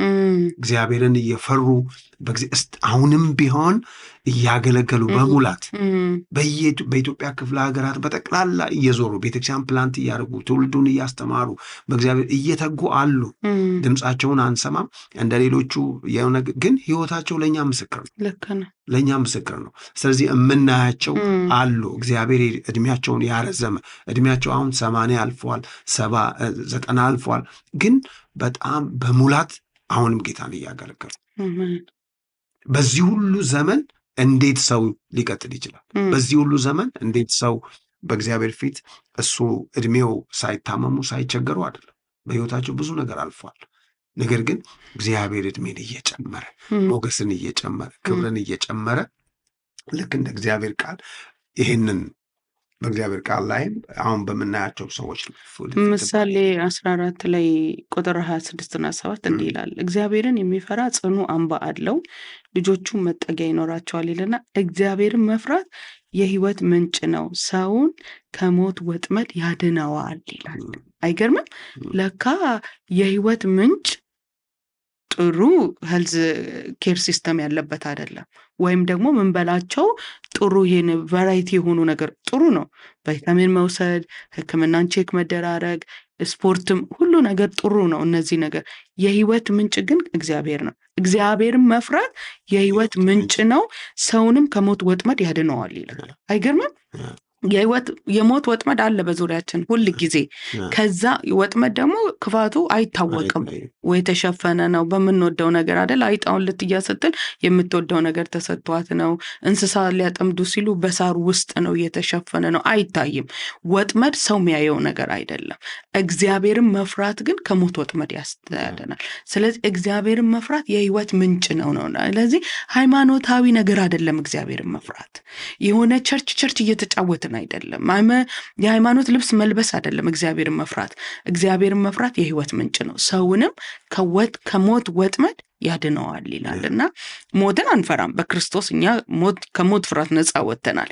በምድር ላይ ግን ልንሰራ የሚገባውን ነገር እግዚአብሔር በእኛ የጀመረውን ነገር እግዚአብሔር ጨርሶ ልክ እንደ አባቶቻችን እኔ ትላንት ለአንዲት እህት እየነገርኳን ነበር ደውዬና አባቶቻችን አልጋቸው ላይ ተኝተው የልጅ ልጆቻቸውን አቅፈው ባርከው በሰላም ነው ተሰናብተው ሄዱትና ዳዊትም በእድሜ ግማሽ አትውሰደኝ ብሎ ያ መብት አለን የመጠየቅ እንደ እግዚአብሔር ቃልና ይሄ የህይወት ምንጭ እግዚአብሔርን መፍራት ነው። ስለዚህ ሁለተኛው የምናነሳው በረከት ከመጀመሪያው ፕሮቴክሽን ነው። ቀጥሎ ደግሞ እድሜ መርዘሚያ ነው፣ ከሞት ወጥመድ ማምለጫ ነው።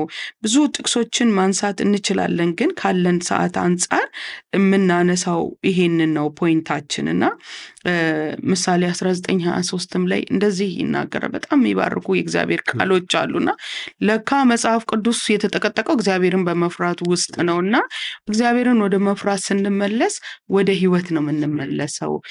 እንደውም ሙሴም ይናገራል አይደለ? እስራኤል ሆይ ስማ፣ እግዚአብሔር እርሱ የህይወት ርዝማኔ ነው ይላል። ስለዚህ ከገባ በኋላ ማርና ወተት ወደምታፈሰው ምድር ስትገባ ብትተወው እግዚአብሔርን ማምለክ ብታቆም፣ እሱን መፍራት ብታቆም ህይወቱ ይቀጫል ነው እያለ ያለው። የህይወት እርዝማኔ እግዚአብሔር ነው፣ ራሱ ነው።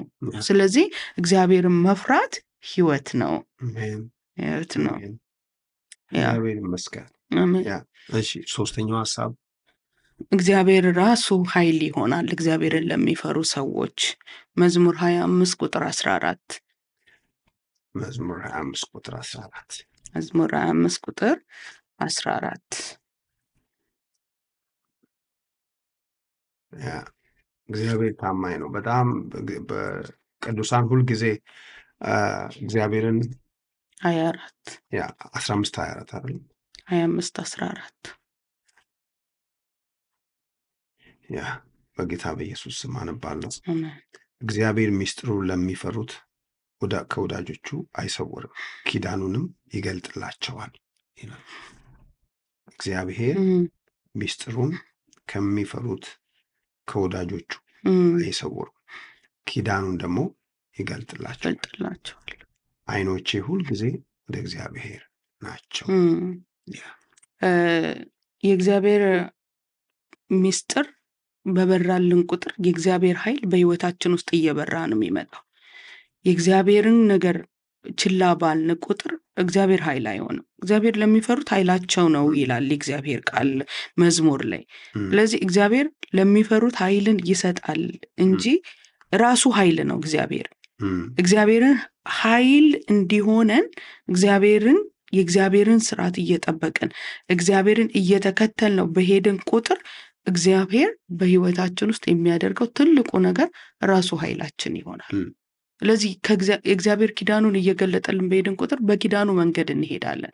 እዚህ መዝሙር 25 ላይ እግዚአብሔር የሚፈራ ሰው ማን ነው? ቁጥር 12 በተመረጠለት መንገድ ያስተምረዋል፣ ዘመኑን በተድላ በደስታ ያሳርፋል፣ ዘሩም ምድርን ይወርሳል። እግዚአብሔር ምስጢሩን ከሚፈሩት ወዳጆቹ አይሰውርም፣ ኪዳኑንም ይገልጥላቸዋል ይላል። ዓይኖቼ ሁልጊዜ ወደ እግዚአብሔር ናቸው፣ እግሮቼን ከወጥመድ የሚያላቅቃቸው እርሱ ነው ይላል፣ ቅድም ካለው ጋራ። ስለዚህ እግዚአብሔርን የሚፈራ ሰው ማን ነው? ጥያቄ ነው እያቀረበ ያለ። እግዚአብሔርን የሚፈራ ሰው ማን ነው?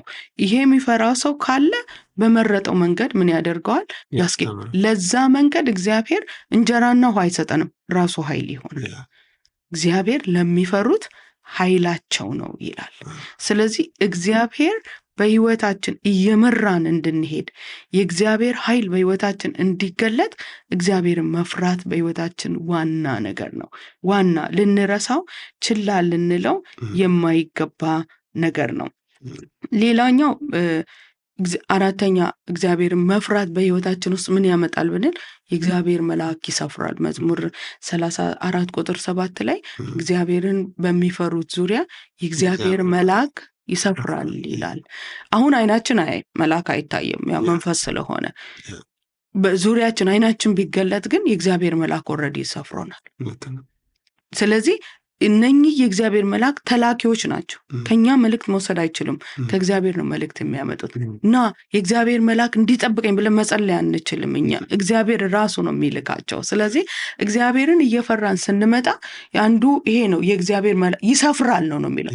አንድ አይደለም እያወራ ያለው ጴጥሮስም እኮ ይላል፣ ጴጥሮስ ከእስር ቤት ሲወጣ መልአኩን ነው እንጂ እሱን አይደለም ያየሽው አሉ። which means ለእያንዳንዱ ክርስቲያን ምን አለ?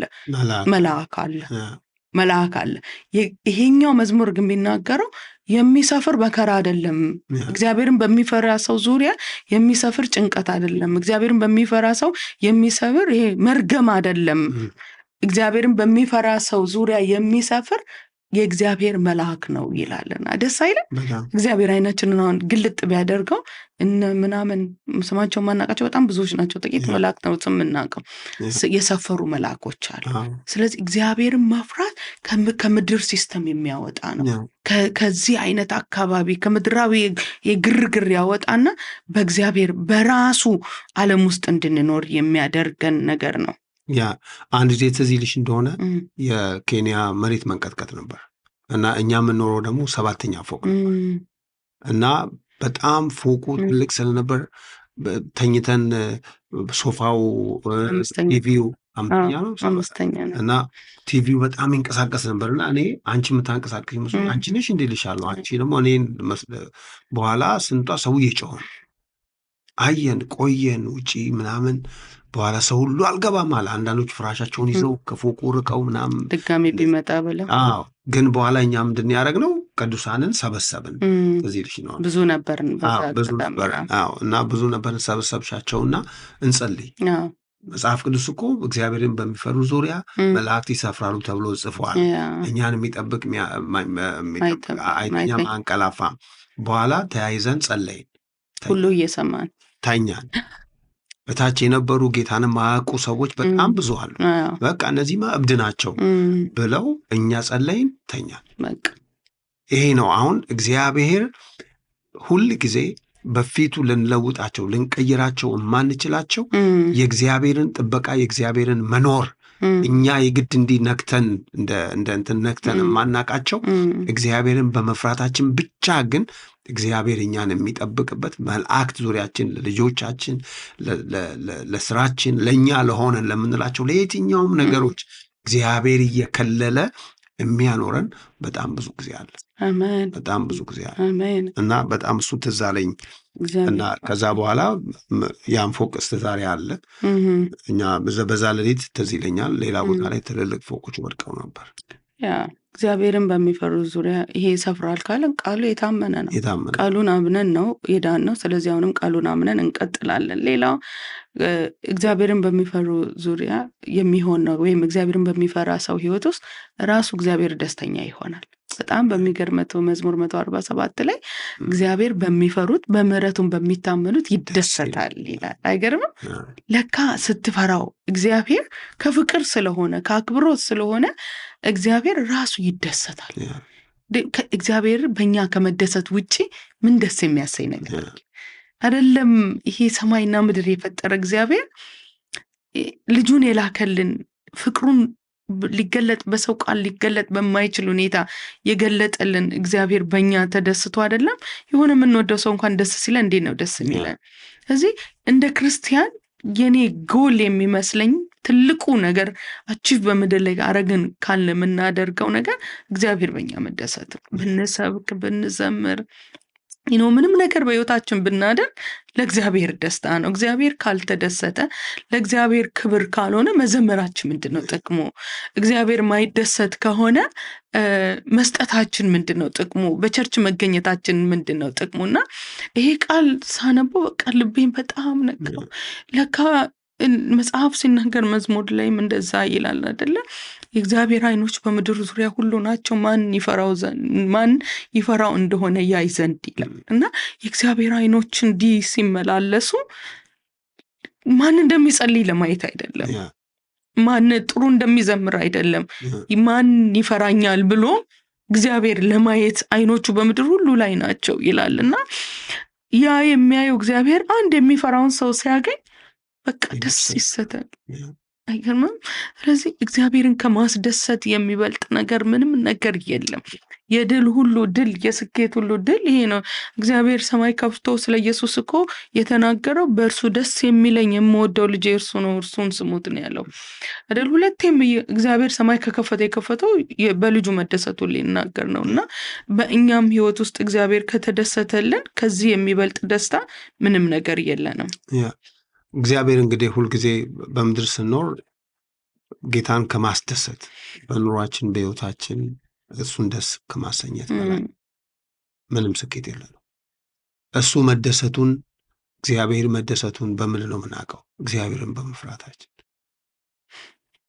መጽሐፍ ቅዱስ አሁን ያነበብሽው ቃል እግዚአብሔርን በሚፈሩ በምሕረቱም በሚታመኑ ለራሳቸው መመኪያ፣ ለራሳቸው መኩሪያ፣ ለራሳቸው የሚጠሩት የሌላቸው እግዚአብሔር መጠሪያቸው የሆነ እግዚአብሔር ብቻ በሕይወታቸው ላይ እግዚአብሔር በሕይወታችን ላይ ዛሬ በዓለም ላይ በጣም ብዙ ቻሌንጅ አለ። በጣም ብዙ ቻሌንጅ እግዚአብሔር ላይ እንዳንሆን፣ እግዚአብሔር በእኛ እንዳይደሰት፣ እኛም ደግሞ ለእግዚአብሔር እንዳንኖር የሚያባክነን በጣም ብዙ ለእኔ ብለን ሰልፊሽ ሆነም፣ ግን መጽሐፍ ቅዱስ በእግዚአብሔር መፍራታችንን በምሕረቱ መታመናችንን እግዚአብሔር ሲያይ ደስ ከተሰኘ ምን ትፈልጊያለሽ? ምንም እኮ አያስፈልገንም። በቃ ይሄን በየቀኑ መኖር ነው። ይሄን በየቀኑ ማድረግ ነው። ይሄን በየቀኑ ማስታወስ ነው። ይሄን በየቀኑ ከእግዚአብሔር ጋር ይሄንን ለማድረግ ልክ በቃ እኔ ደረቱን እየደቃ በእግዚአብሔር ፊት እንደተናገር እንደዛ ኃጢአተኛ አይደለም መጽሐፍ ቅዱስ እሱ ጸድቆ ተመለሰ እንደሚል ልብሱ አልተቀየረም፣ ሕይወቱ አልተቀየረም፣ ቤቱ አልተቀየረም፣ ምኑ አልተቀየረም። እግዚአብሔር ግን ደስ ተሰኘ። አሁን ሃይማኖታዊ ነገሮችን በማድረግ በቀን 3 ጾማለሁ፣ ለሰው ሰጣለሁ፣ እንደዚህ ያደርጋል። እነዚህ ሁሉ ልናደርጋቸው የሚገቡ ነገሮች ናቸው። ነገር ግን እግዚአብሔር በዛ ነው ወይ ብቻ የሚደሰት አርገን እግዚአብሔርን ማሳዘን አርገን በመልልሳችን እግዚአብሔርን የምናስከፋ በምሕረቱ ማንታመን እኛ በሰራ ነው የምንመካከው። እኔ ስለመጸለይኩ ነው፣ እኔ እንዲህ ስላረኩ ነው። እግዚአብሔርን መፍራት ከእግዚአብሔር ምሕረት መታመን ነው። እሱ ደስ ይለዋል።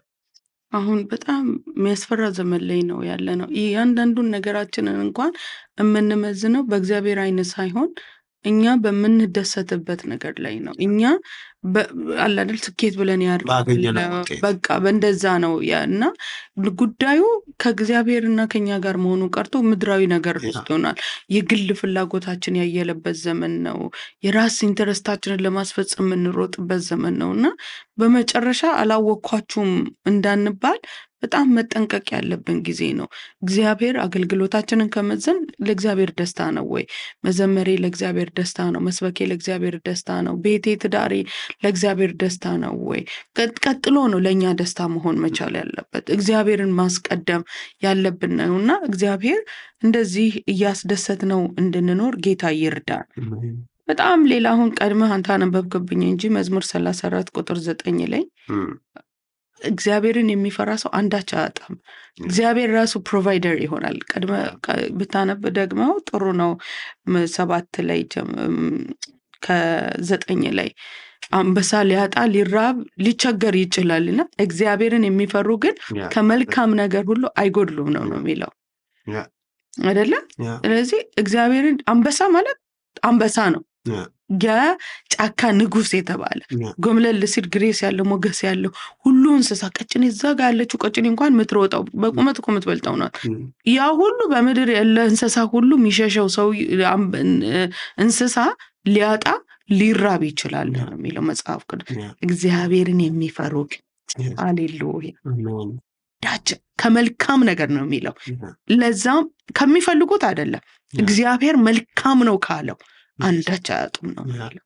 ስለዚህ እግዚአብሔርን ለሚፈሩ ሰው እግዚአብሔር ራሱ ነው ፕሮቫይደር። ራሱ እግዚአብሔር ነው ነገሮችን የሚያዘጋጀው። ለአብርሃም እግዚአብሔርን መፍራት በአብርሃም ሕይወት ውስጥ ነበረ። ስለዚህ እግዚአብሔር ነው እያዘጋጀለት የሚሄድ ነው አይደለ? ዘፍጥረት 2 እንደምትፈራኝ እና እንደምትወደኝ አወቅኩ ነው ያለው። 2 ነገር ነው እግዚአብሔር ይስሐቅን በመሰዋት ውስጥ ከአብርሃም ሕይወት ውስጥ ያገኘው መፍራትንና መውደድን ነው እግዚአብሔር ያየው። ስለዚህ ጀሆቫ ጃራ እግዚአብሔር ያዘጋጃል። ሁሉ ሰው ተነስቶ God is my provider ይላል። እግዚአብሔር ለማንም አያዘጋጅም። እግዚአብሔር ለሁሉ አይደለም ያዘጋጀው፣ ለሚፈሩት ግን ያዘጋጃል። ከመልካም ነገር አይጎድሉም ነው የሚለው። ጠላት ቢኖር፣ ክፎች ቢኖሩ፣ ሁኔታዎች ተባብረው ሊዘጉ ቢመጡ እግዚአብሔርን መፍራት ይዞት ማግኔት ነው። ሁሌ የምናገረው ምሳሌ አለ። ማግኔት ብረትን ለምኖ አያውቅም። ወይኔ ብረት መጥቶ ይጣበቅ ይሆን ወይ ብሎ ጠይቆ አያውቅም። ብረት ነው እየተወረወረ ማግኔት ጋር የሚጣበቀው። በረከት ለጻድቅ ይሄ ነው። በጣም መዝሙር 5 ላይ በጻድቅ ራስ ላይ በረከት አለ ይላል። የእግዚአብሔር በረከት በእኛ ላይ አለ። በረከቱን እኛ አንፈልግም። ጽድቁንና መንግስቱን ስንኖር የእግዚአብሔር መልካም የሆነ በረከት እየፈለገ ያገኘናል። ለልጆቻችን አንሰጋም፣ ለአገልግሎታችን አንሰጋም፣ ለነጋችን አንሰጋም። የኛ ዋና ትኩረት እግዚአብሔር በእኛ ደስ ተሰኝቷል ወይ፣ እግዚአብሔርን እየፈራሁት ነው ወይ ብለን መጠየቅ ነው እንጂ ያለብን እግዚአብሔርን መፍራት ውስጥ የታጨቀ በረከት አለ። ፕሮቫይደር ነው ለቤታችን የሚሆነው። አይተናል። ለቤታችን ይህንን ቃል ቴስት አድርገነዋል። በሁሉ ሁኔታ እግዚአብሔር ፕሮቫይድ እያደረገልን እዚህ ጋር አድርሶናልና እግዚአብሔርን መፍራት በህይወታችን ውስጥ ምንም ነገር እንዳናጣ ያደርጋል። መዝሙር ላይ እዛው 19 ላይ ካልተሳሳትኩኝ የሚናገረው ቃል አለ። እግዚአብሔርን የሚፈልጉ ከመልካም ነገር አይጎድሉም ይልና በክፉ ጊዜ አንገት አይደፉም፣ በረሃብ ዘመን ይጠግባሉ ይላል። ክፉ ጊዜ ሲመጣ አንገት ማስደፋት፣ በቃ ክፉ ነገር አንገት ማስደፋት ነው። አንገት በሚያስደፋ ሁኔታ ግን አንገታችንን ቀና እንድንል የሚያደርገን እግዚአብሔርን መፍራት ነው። ረሃብ በመጣ ጊዜ እንዴት ሰው አይራብም? በረሃብ ጊዜ ምን ያደርጋሉ? ይጠግባሉ ነው የሚለው። ምግብ አጡም አይደለም የሚለው፣ ይጠግባሉ። ጥጋብ ማለት መትረፍረፍ ማለት ነው። ይስሐቅ በረሃብ ዘመን ነው እግዚአብሔርን ሰምቶ ምድር የዘር ዘራ 100 እጥፍ አገኘ ይላል። የምድር ካልኩሌሽን በረሃብ ዘመን በድርቅ ዘመን ኪሳራ ነው፣ ሞት ነው፣ ስብራት ነው። እግዚአብሔርን መፍራት ውስጥ ግን ፕሮቫይደር እግዚአብሔር ራሱ ስለሚሆን እዛው መሬት ላይ ያሉ ሰዎች ዘርተው ሲያጡ ይስሐቅ መሬት ላይ ግን እግዚአብሔር የለቀቀው ራሱ አለና ያንን 100 እጥፍ አይነት ህይወት ውስጥ የምንገባው የጥጋብ ህይወት ውስጥ የምንገባው እግዚአብሔርን በመፍራት ነው። ያ እግዚአብሔር ይመስገን። እንግዲህ ከዚህ በላይ እግዚአብሔር እሱን በመፍራት ምክንያት የምናገኛቸው ብለን የተወሰኑ ሀሳቦችን ያነሳ ነው። እግዚአብሔርን በሱ ላይ አንዳንድ ጊዜ ሂሳብም እንዳንሰራም ደግሞ ምክንያቱም እኔ ፈርቻለሁ እግዚአብሔርን፣ አሁን ደግሞ ምንም ነገር አላጣም የለም። አንዳንዱ ነገር እግዚአብሔር በፈቃዱ ነው የሚያደርገው። እኛ በህልውና ውስጥ መኖር ብቻ ነው። አሁን እኮ እኛ እግዚአብሔር አዘጋጀ ብለን ስንናገር መቼ እንዳዘጋጀ ስንት ሰዓት እንዳዘጋጀ አናቅም። ሆኖልን ያየ ሳናጣን ያየ ነው። ቤታችን ተትረፍርፎን ያየ ነው እንጂ ሂሳብ አስልተን አናቅም። ሂሳብ ደንብረን ቀንሰን አሁን እንዲህ ያርጌ አልነካ ሚካኤልን ኃጢአት አልሰራም እንዲህ ያላረግም ምናምን ለእግዚአብሔር እንደ ጉቦ አይደለም የምንሰጠው። ህይወታችን ነው። ህይወታችን ነው። ከመልካም ነገር እንደማናጣ ምንም ነገር እንደማይጎድልብን የአንበሳ በእንስሳ መካከል ኖሮ የፈለገውን እንደሚበላ ጠይቁ ሀቅ እሱ ምንድን ነው የምበላው ዛሬ ምን ልብላ ብሎ ነው የሚያስበው እንጂ እያማረጠ እንጂ ሂሳብ አይሰራም። አገኝ ይሆን አላገኝ ይሆን ኖ በቃ ልክ በእግዚአብሔር ፊት ስንኖርም በዚህ ዘመን ስሌት ነው ያለው። ስንጾም በስሌት ነው፣ ስናገለግል በስሌት ነው፣ ለጌታ ስንሰጥ በስሌት ነው፣ ስንዘምር በስሌት ነው። በዘልዬ እግዚአብሔርን አስለቅቀዋለሁ ብለን የምናስብ ነው። እግዚአብሔርን መፍራት ምንም ነገር ሳንጨምር እግዚአብሔርን በሕይወታችን ላይ ጥጋብ፣ በረከት፣ የተትረፈረፈ ነገር ኖሩን እንድኖር የሚያደርግ ሕይወት ነው። ለምንድነው ስሌት ውስጥ እንዳንገባ ብዬ አንዳንዱ ሰዎች በቃ ከነገ ጀምሮ እንዲያረጋለሁ እንዲያረግ ነው። ሕይወታችን ነው። እሱ ደስ ይለዋል። ባንበላስ ጳውሎስ እኮ አጣዋል፣ ተጎዳዋል፣ ሁሉ አጣዋል። ስለማስል ስለ ጌታ ስለሚበልጠው ክብር እግዚአብሔር አንዳንድ ጊዜ ቤታችን እንደዛ ያደርጋል። በኃጢአት ስለሰራ አይደለም የተቀሰፈ የተመታ የመሰለው፣ ግን ጌታ ሕይወታችን ነው። ሕይወታችን ነው። ከምንም ነገር ጋር አያይዘን ከምንም ጋር ቀምረን አምጥተን አስልተን የምናደርገው ነገር አይደለም። የመጨረሻ ፖይንታችን እግዚአብሔርን በመፍራት ውስጥ የሚሆነው ለዛሬ ያሰብነው በጣም ብዙ በረከቶች አሉ። ጸሎትን መመለስ ነው። ቅድም ያነሳን እግዚአብሔር ጸሎትን ይመልሳል። ሐዋርያት ሥራ ምዕራፍ 10 ቁጥር 4 ላይ ቆርኔሎስም በድንጋጤ ትኩር ብሎ እያየው ጌታ ሆይ ምንድን ነው አለ። መልአኩም እንዲህ አለው፣ ጸሎትህና መጽዋዕትህ ለመታሰቢያነት ወደ እግዚአብሔር ፊት አድርጎልሃል ይላልና እግዚአብሔር ጸሎትን የሚሰማው እግዚአብሔርን በመፍራት ውስጥ ያለ ጸሎት ብዙ በመጮህ አይደለም። ቅድም እንዳልኩት ድምፅ በመቀየር አይደለም። 16 ሰዓት በመንበርከክ አይደለም። ስላለቀስንም እግዚአብሔር አይሰማንም። እግዚአብሔር የሚሰማን እሱን በመፍራት ውስጥ ያለ ጸሎት ነው። ሁሌም እንደምናነሳው ዕብራውያን 5 ቁጥር 7 ላይ ምንም እንኳን ልጅ ቢሆን ከተቀበለው መከራ መታዘዝን ተማረ፣ እግዚአብሔርን ስለመፍራቱ ጸሎቱ ተሰማለት ይላል። ስለ ኢየሱስ እኮ ነው ይሄን ያለው እና አባቶቻችን የተሰሙት እነ ዳንኤልን ብናነሳ እግዚአብሔርን በመፍራት ውስጥ ነውና እግዚአብሔር ጸሎትን የሚሰማው ዝም ብሎ ሳይሆን እሱን መፍራት ውስጥ ነው። ስለዚህ ጸሎታችን ወደ እርሱ እንዲያርግና መጽዋዕትን ጸሎትና መጽዋዕትን ነው የሚለው። ለካ መጽዋዕትም ዝም ብሎ አያረግም። እግዚአብሔር አያግበሰብስማ። እግዚአብሔር እጥረት የለበትም። የአምልኮ እጥረት የለበትም። የእልልታ እጥረት የለበትም። የጭብጨባ እጥረት የለበትም። አምልኮ የፈሰሰን የተትረፈረፈ አምላክ ነውና እየመረጠ ነው የሚወስደው። ስለዚህ እግዚአብሔር የሚቀበለው አምልኮ፣ እግዚአብሔር የሚሰማው ጸሎት በመስማት ውስጥ ያለ ጸሎት ነው። እርግጠኞች ነን እግዚአብሔር በዚህ መልእክት እንዳስተማራችሁ እንደሚሰጣችሁ እንደሚባርካችሁ፣ ምክንያቱም እኛን ባርኮናል። እኛን ህይወታችንን የነካንን ነገር ነው ወደ እናንተ ይዘን የመጣ ነው። የሚቀጥለው ሳምንት ደግሞ የማይፈራ ሰው ምን ይሆናል ብለን እናነሳለን። ዘመናችሁ የተባረከ ነው። እኔ እህታችሁ ህይወት ነኝ። እኔ ወንድማችሁ ግርማ ነኝ። ሁሌ እንደምንለው መልእክታችንን አብረን እናስተላልፍ፣ ወንጌል አብረን እንስራ። ሼር በማድረግ ኮመንት በማድረግ ሀሳባችሁንም ደግሞ በመግለጥ ብትነግሩን ደስ ይለናል። በሚቀጥለው ይህንን አይነት ቶፒክ ብታነሱ፣ በዚህ ደግሞ ብትወያዩ ብትሉን አቅማችን በፈቀደው እና እውቀታችን በፈቀደው መጠን እናነሳለን። ዘመናችሁ የተባረከ ነው። እንወዳችኋለን። አሜን።